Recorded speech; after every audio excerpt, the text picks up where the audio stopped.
ഉത്തര കേരളത്തിലും കർണാടകത്തിലും പ്രചാരത്തിലുള്ള ആരാധനാ സമ്പ്രദായങ്ങളിലൊന്നാണ് അനുഷ്ഠാന കർമ്മമായ തെയ്യം.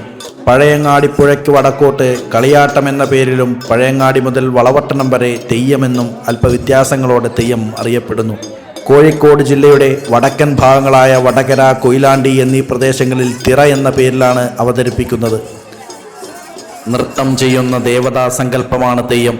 തെയ്യത്തിൻ്റെ നർത്തനം തെയ്യാട്ടമെന്നും തെയ്യത്തിൻ്റെ വേഷം തെയ്യക്കോലമെന്നും അറിയപ്പെടുന്നു. ദേവാരാധന നിറഞ്ഞ തെയ്യം അനുഷ്ഠാനത്തിൽ മന്ത്രപരമായ അനുഷ്ഠാനം, തന്ത്രപരമായ അനുഷ്ഠാനം, കർമ്മപരമായ അനുഷ്ഠാനം, വ്രതപരമായ അനുഷ്ഠാനം എന്നിങ്ങനെ ഇടകലർന്നു കാണുന്നു. പ്രധാനമായും അമ്മ ദൈവങ്ങളാണ് തെയ്യങ്ങൾ. ഉദാഹരണമായി മുച്ചിലോട്ട് ഭഗവതി. കൂടാതെ വീരന്മാരെയും തെയ്യങ്ങളായി ആരാധിക്കുന്നു. ഉദാഹരണമായി കതിവന്നൂർ വീരൻ. ഏതാണ്ട് 500ഓളം തെയ്യങ്ങളുണ്ടെന്നാണ് പറയപ്പെടുന്നത്. എങ്കിലും 120ഓളം തെയ്യങ്ങളാണ് സാധാരണയായിട്ട് കാണപ്പെടുന്നത്. വൃക്ഷാരാധന, പർവ്വതാരാധന, അമ്മ ദൈവാരാധന, പ്രേതാരാധന, ശൈവ വൈഷ്ണവാരാധന എന്നിങ്ങനെ പല ആരാധനാ രീതികളുടെയും സമന്വയമാണ് തെയ്യം. ദൈവം എന്ന പദത്തിൽ നിന്നാണ് തെയ്യത്തിൻ്റെ ഉൽപ്പത്തി എന്നാണ് ഡോക്ടർ ഹെർമൻ ഗുണ്ടർട്ട് പറയുന്നത്. തമിഴിൽ ദൈവം എന്ന രൂപമാണ് ദൈവശബ്ദത്തിന് സമാനമായി കാണപ്പെടുന്നത്. തെയ്യത്തിൻ്റെ ആട്ടമാണ് തെയ്യാട്ടം. പ്രാചീന കാലത്തെ സാമൂഹിക ജീവിതത്തിൻ്റെ പ്രതിഫലനങ്ങളായിരുന്നു നാടൻ കലാരൂപങ്ങൾ. ആചാരാനുഷ്ഠാനം, ആരാധന എന്നിവയുമായി ബന്ധപ്പെട്ടുണ്ടായവയാണ് അവയിൽ ഏറിയ കൂറും. സമൂഹത്തിൻ്റെ ഐക്യത്തെ ദൃഢീകരിക്കാനും വ്യക്തിവികാരങ്ങളുടെ സ്ഥാനത്ത് സാമൂഹിക വികാരത്തെ പ്രതിഷ്ഠിക്കാനും നാടൻ കലകൾക്ക് കഴിഞ്ഞു. പല നാടൻ കലകളും അടിച്ചമർത്തപ്പെട്ട അസ്തിത്വത്തിൻ്റെ ആത്മപ്രകാശനത്തിനുള്ള ഉപാധികളായി മാറ്റപ്പെട്ടു. നൂറ്റാണ്ടുകൾ പഴക്കമുള്ള വടക്കേ മലബാറിൻ്റെ തനതു കലാരൂപമാണ് തെയ്യം. കാസർഗോഡ്, കണ്ണൂർ ജില്ലകളിലും കോഴിക്കോട് ജില്ലയുടെ വടക്കൻ ഭാഗങ്ങളിലും തീയർ, നമ്പ്യാർ, നായർ, വാണിയർ, മണിയാണി എന്നീ വിഭാഗക്കാരുടെ കാവുകളിലോ തറവാടുകളിലോ ആണ് പ്രധാനമായും ഈ അനുഷ്ഠാന കല കെട്ടിയാടുന്നത്. ക്ഷേത്രം, വിഗ്രഹം, വിളക്ക് എന്നിവയിൽ ദൈവീകതയെ ഒതുക്കി നിർത്താതെ ദൈവങ്ങൾക്ക് തങ്ങളുടേതായ ദൃഷ്ടികോണുകളിൽ രൂപവും ഭാവവും നൽകി അതിന് അനുയോജ്യമായ അനുഷ്ഠാന പിൻബലം നൽകി തെയ്യം എന്ന ഇങ്ങനെയൊരു ഉപാസനാ രീതിയെ മാനവരാശിക്ക് സമ്മാനിച്ച നമ്മുടെ പിതാമഹന്മാരുടെ ആവിഷ്കാരബോധത്തെ നാം അത്ഭുതത്തോടെയും അസൂയയോടെയും നോക്കിക്കാണേണ്ടിയിരിക്കുന്നു.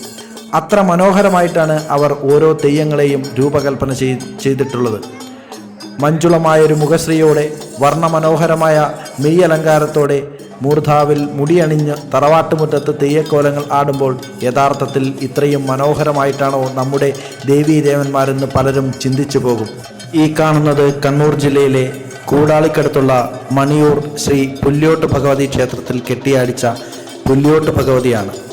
ഇവരുടെ തറവാട്ട് കാരണവരായ വളയങ്ങാടൻ തൊണ്ടച്ചൻ ചോറ്റാനിക്കര അമ്മയുടെ സങ്കല്പത്തിൽ ഇവിടെ കൊണ്ടു കുടിയിരുത്തിയ ദൈവമായിട്ടാണ് ഈ പുല്യോട്ട് ഭഗവതി തെയ്യത്തിനെ സങ്കല്പിക്കുന്നത്.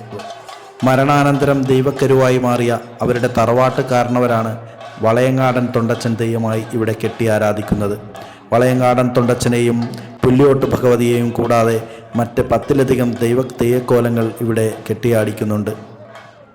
ആരും അധികം കണ്ടിട്ടില്ലാത്ത അത്യപൂർവമായിട്ടുള്ള ഒരു തെയ്യക്കോലമാണ് വളയങ്ങാടൻ തൊണ്ടച്ചൻ തെയ്യം. ഒട്ടനവധി പ്രത്യേകതകളുള്ള ഈ തെയ്യത്തിൻ്റെ തിരുമുടി നിർമ്മിച്ചിട്ടുള്ളത് പ്രധാനമായും മയിൽപ്പീലി കൊണ്ടാണ്.